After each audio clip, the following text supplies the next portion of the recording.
Welcome, Renee. Thanks so much for coming on Moms Don't Have Time to Read Books. Thanks for having me. I loved your most recent book, and I was feeling the pain of the girl who is under the water with her hair getting like totally disheveled with red, her nemesis in the book, and just feeling like I feel like every child has been in a situation where they have to do something they don't want to do, and it goes against everything their family believes in, and they believe in, and everything to like fit in. Anyway, I feel like I'm like right in that moment in your book, and I just am like, can't wait to talk to you about it. Yeah, yeah. Ryan is the character you're mentioning. She is trying to figure out, how do I stay a leader no matter where I am? How do I hold on to my values and show up in the way that my parents expect me to show up in the world? And sometimes she gets it right, and sometimes not so much. She But can be jealous and she's super competitive. So in that scene, she's really trying to prove that she is Amanda's best friend, and that is like what gets her competitive nature and her feeling a little insecure about this new girl, Red, coming into the friendship group. She's like, nope, I gotta yeah. like protect my friend and my spot, and you're not gonna take her away from me. So yeah, I like Ryan as a character. She was fun to write because she's flawed. She's not this perfect girl who always makes the right decisions and does everything correctly. She's figuring it out, and she messes up along the way. And I love how her name is really, what is it, Lion or Leader or something, where every time she goes into a situation, she's reminded that she was named to be a leader and like has to carry that sense of sort of gravitas into everything from the schoolroom Yeah. to a play date to whatever. Yeah, Ryan means king. King, sorry, And there we so go. her, See, I got her the lion, I got King of the yeah. Jungle. So This, yeah, her parents are always telling her, be who we named you to be. So yes. yeah, they're telling her, be a leader, be thoughtful, be respectful, be kind. And so she's in the fourth grade. So sometimes it's really hard to be all of those things. So she's figuring it out.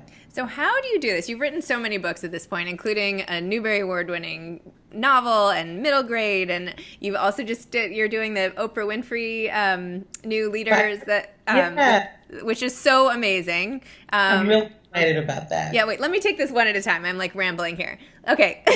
I wanted to know how you came up with the idea for this, your most recent book. But then I wanted to talk about the Oprah Winfrey book and all the other amazing things you do. So tell me, this book we were just talking about with Ryan and everything, how did you come up with this plot? What made you, and how do you come up with all your plots, really? Mhm. So, Ways to Make Sunshine is the book that just came out in April. And I wanted to write, I have been writing books that really tackle social issues and really think about, young girls finding their voices to speak out against injustice, or speak out and say who they are, and name their own identities. So I needed to, as a writer, do something that wasn't as serious or as, social justice warrior girl. Yeah. So I was thinking of how can I explore just a girl who is having fun in her neighborhood, riding her bike, racing the boys, figuring out that she is strong, and how she can be brave and what her talents are. So I just wanted to play around with Black joy and just the fun part of being a child, and focus on that. So I was thinking about, well, how could this take shape, and what's the plot? And I really loved the Ramona series growing up. I've read all of Beverly Cleary's books, and Beverly Cleary, she's from Oregon, and Ramona lived in Portland.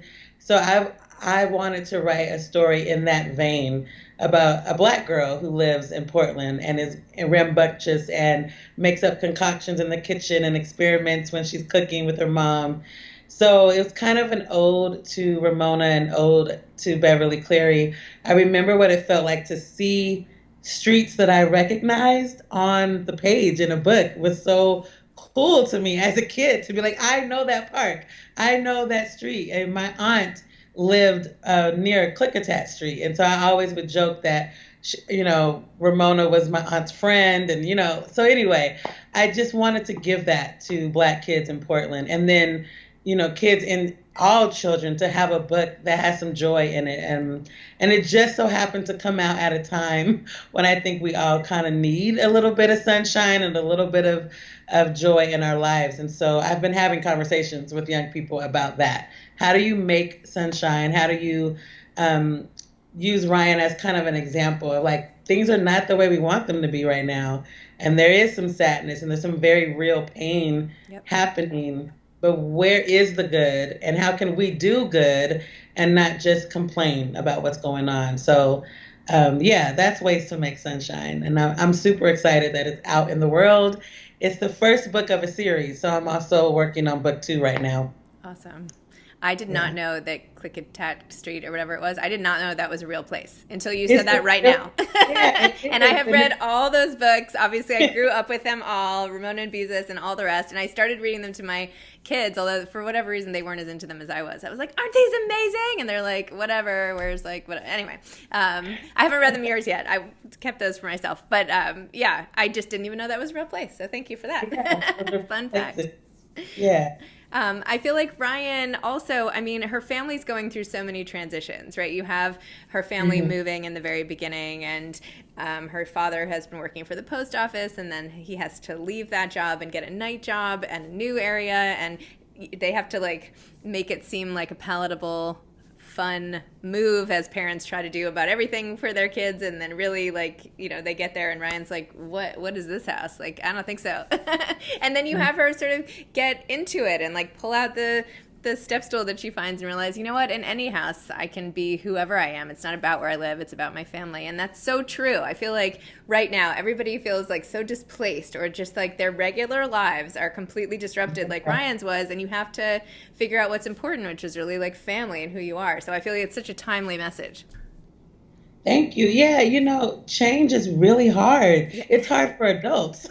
So let alone a young person who doesn't have a lot of power to make decisions or, really do the things that they might want to do. So I wanted to think about how does a young person deal with a changing world and things that are out of their control. So like you mentioned, her father loses a job, they have to downsize, they lose one of their cars, they it changes the family dynamic. He's the one who normally takes him to school. That can't happen anymore. All these things that from a child's perspective feel so big and so life changing. And I think sometimes adults, rightfully so, I mean, we have to think of the big picture, bills and all the other kinds of things that parents are thinking about. And so I feel like it's my responsibility as a writer who writes books for young people is to put them at the center and think about their feelings and emotions while the adults are having to deal with the big picture stuff. For a little girl, having to move, she's worried about this new creepy room that she's never slept in, and does she need a nightlight or not? Worrying about, is she going to still be able to be as close to her friends as she used to be? And those are big deal. That's a big deal, I think, when you're in the fourth grade. Totally. Friendship dynamics and all of that. So When she, yeah, the book is a lot about change and coping with change. when she found the box that the previous sort of tenant in the house had like up on the shelf, I was like, don't open it. No, don't open it. But she wasn't listening to me. Anyway, whatever. So why do this? Why do this sort of gift to middle grade readers? Why you? Why have you dedicated your life to this? Like, tell me about that. I've just always loved words. I've always loved stories. When I was a young person, I always say like I found some of my best friends were in books. I read Judy Blume books. I read so like Are You There, God? It's Me, Margaret. I read a lot of poetry and felt very seen and validated in the lines of poems. And so I think for me, I want young people to feel seen and validated when they're reading my work, and I want them to be able to relate to characters. I think, we were talking a moment ago about adults are having very adult conversations. But young people need to be having those conversations too, right? Just on a kid level. And so there's so much happening in the world right now. I want my books to help young people process what is going on. So some of my other books, really explicitly deal with race and class and the intersections of race, class, and gender, and how do we, for a teenager who is definitely seeing what's happening and wants to talk about it, and wants to get involved, not just talk about it, but like do something. I see literature as as one of the ways that we can engage young people in conversations. It's a safe space because you can talk about the characters. You don't have to kind of reveal your stuff yet. And so, yeah, I think I've dedicated my life to that because I had that as a child. I had teachers and, of course, my mother who gave me books and gave me journals and told me to write my story, and always were asking me, what do you have to say? What do you think about what's going on? And so I don't know any other way to be. I feel like it just kind of feels like a calling, like a second nature to me, is to process things through art and art making. And so for me, my art form is the written word. Oh. And I love how on Instagram you posted when you were on the bestseller list on Mother's Day, how you said something like to your mom that like, could you, all those books she gave you, and could you two have imagined that after all that, look where you would be on Mother's Day? That's so amazing. It was so, I couldn't have planned that better, right? I could like come out on Mother's Day and be in the paper. Was the beautiful review was so that's what it was. It was thoughtful review. Sorry, and, yes. So thorough, and I loved that. And yeah, I was sharing that my mother read. I mean, I read to her while she was cooking or doing, the busy things that she needed to get done. I was always like, I have a new story that I wrote. Can I read it to you? I have a poem that I wrote. Can I read it to you? We'd be in the car. I'm in the back seat. Can I read? She's going to turn down the music. Okay, Renee. I'm sure my siblings were so annoyed and tired of me with my stories and wanting them to be characters. I would also put on like plays and act out some of the things that I wrote. But she always fanned the flame and never like told me, enough with your stories, enough with your poems. Yeah, she encouraged me. And I think I know that that's a big part of why I'm a writer, is because like I didn't see writers who looked like me, but I knew that I could be one because my mother encouraged me and believed in me. So, and that's another reason why I write. I go to schools a lot. I do a ton of school visits and try to meet as many young people as I can, so that they can see, one, that writers are alive and living. And a lot of times in schools we study, dead poets and writers. So it's nice, I think, for them to see like this person is a contemporary author making a living off of their words. And if they want to do that, that they could do that too. That's amazing. Well, maybe I'll be doing a lot more like virtual school visits in the fall. Yeah. I'm currently in a panic about what all my kids are doing for the fall. So who knows what's happening, but I know. We'll see. Sure. So let's go back to, it's so funny because I follow Jill Santopolo, who was on my podcast for her books. And then she posted about how she was so excited to announce this whole series. And then like I went to, and then I'm like scrolling and I'm like, and you wrote one of those books. So explain the whole story. I feel like I'm getting all my facts and words mixed up today. So you say exactly what the series is and how you got involved in it. So Chelsea Clinton she wrote a picture book called She Persisted. And in that picture book, it features very short bios of women who persisted and overcame and, fought for justice or used their voices or their talents to be great citizens of our world. And so it's a beautiful picture book. And now they have taken those women and they want to have chapter books for a little older audience. And so they reached out to 12 women to write these 12 stories. And I am writing Oprah's biography. So it'll be out. My book, all of the series, the first book comes out in January of 2021. And then each month of the year, a new book will be out. And so mine does not come out until December. It's the last one. Oh, no. It's wild away. But there is such an amazing lineup of the women who we are writing about, and also the authors. that Chelsea reached out to and selected, I'm very honored to be a part of the project, and I'm writing alongside some of my friends, writers that I admire and respect. And so it really does feel like a sisterhood in this very real way. And sometimes, projects can be manipulated and made and marketed in a way, but this is a very authentic, like, we are in it together in real life. Like, I know Kekla, I know Meg Medina, I know these authors, and we are having conversations about what it means to write for young girls, what it means to write a girl character and want everyone to read it, not just girls, like that conversation of how do we teach our boys to respect women and respect women's voices. So yeah, it feels really great to be a part of the project. I'm super excited about it. And Jill is great. I've just worked with her and known her just by friendship, and she's a wonderful person. So yeah, it's been a great project to be a part of. And I'm glad the news is out. Like, when these things happen, it's hush hush for a while. And so it was nice to finally share that this is in the works. That's awesome. Yeah. So I have like a 2-book deal with Penguin Random House for children's books. Thanks. Yeah, but I couldn't talk about it for like almost 7 months, and I was like dying to say something. Anyway, I finally could.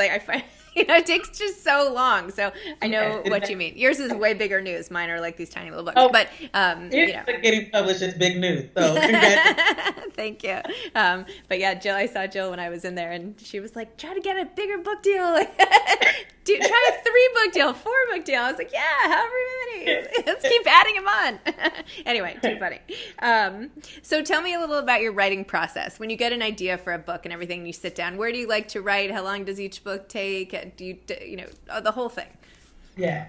So I say this often. I do a lot of writing in my head. I'm a thinker first. So I go on walks and I'm just kind of thinking about the character, who they are, what they're afraid of, what do they like, what do they want, and what's in the way of them getting what they want. So I'm kind of just thinking about them before I start writing. And I think that that's important.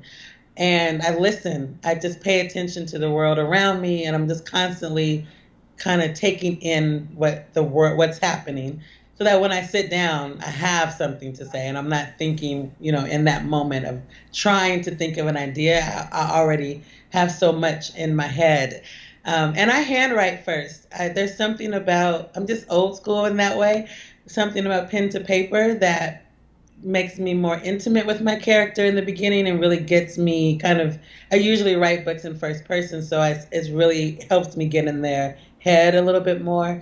And then once I feel like I have, okay, something's here and I know who this character is, then I'll start typing it out. And, I don't handwrite the whole novel. So I'll work on it and get it to about 60 pages. And then I print it out, read it, and then I'm like, okay, this is something, and what needs to happen next, what needs to happen before these 60 pages, and that's when I kind of start crafting out the fuller story. But I'm messy when I write. I'll write a scene and there will be parts in it that's in parentheses and says something needs to happen here, or conversation about whatever, and then I'll keep going just so that I can get it out. And then when I have a full story, I can go back and really layer it and, fine tune it and be a writer. I feel like in the beginning, I'm more of a storyteller. I'm just kind of getting the story out and I'm not paying attention to craft as much. But as I draft, then I really, hone in on how do I want to tell the story? What's the best beginning, first paragraph and all of that kind of stuff. And I like to write, at this point in my career, I have to just write anywhere. So I've learned how to write in airports and hotels and all kinds of noisy places. But my preference is a coffee shop or my home office. And I have my favorite coffee places. And I don't even drink coffee. I'm a tea person. But I have my places that I love to go in different cities. And I usually have a playlist that coincides with the novel in somewhere, like a soundtrack, so that I'm in that world. And so I put my headphones on and I just work for a few hours. There's something about being out where there are people, but also being by yourself, right? Writing is so isolating anyway. And so I like to be out and about because I could really just stay in all day for like weeks and weeks and weeks if I'm working on a project. And I don't, for me, that's not healthy. So I need to be around people, but I'm in my own world with my headphones. So I kind of get the best of both worlds of being the introvert and having to write, but also being out and seeing people.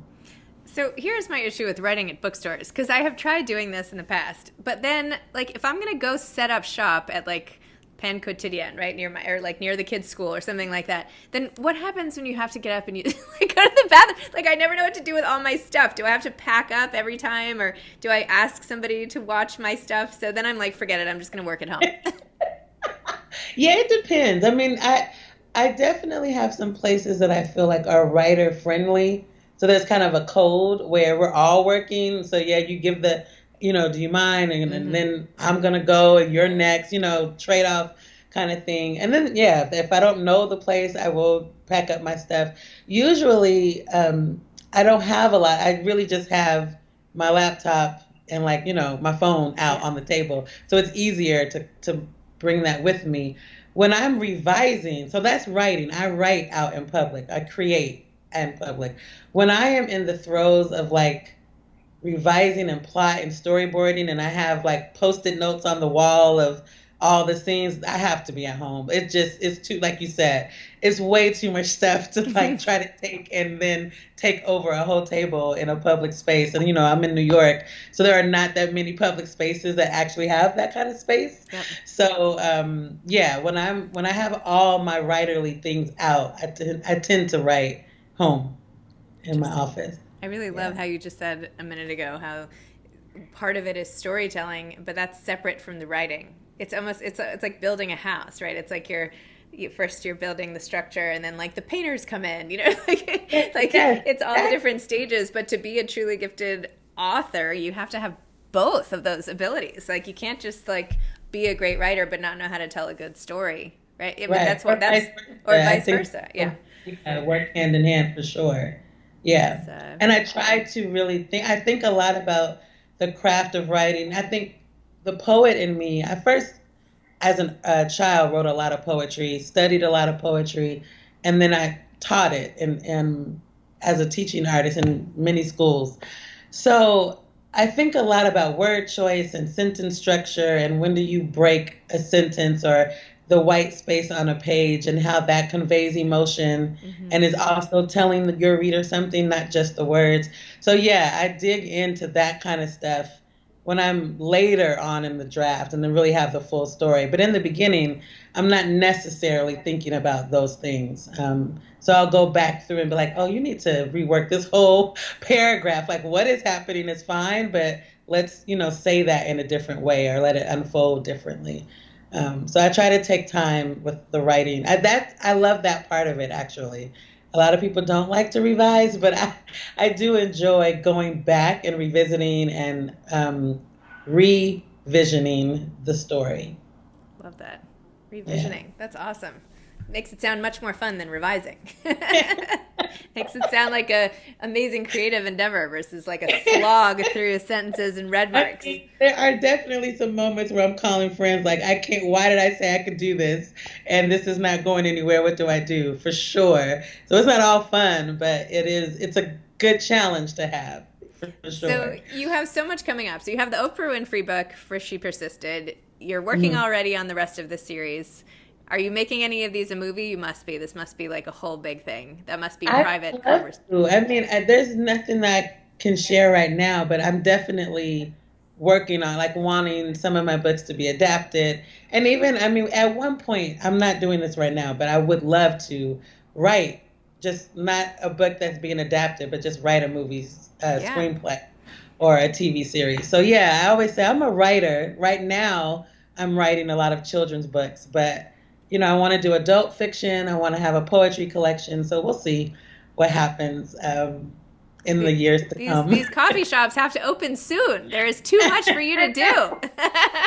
It's been so interesting working in my space constantly now, right? As a person who does go out a lot to create. And in the beginning, it was really hard. I mean, for so many reasons. It was just, it felt like the world had been turned upside down.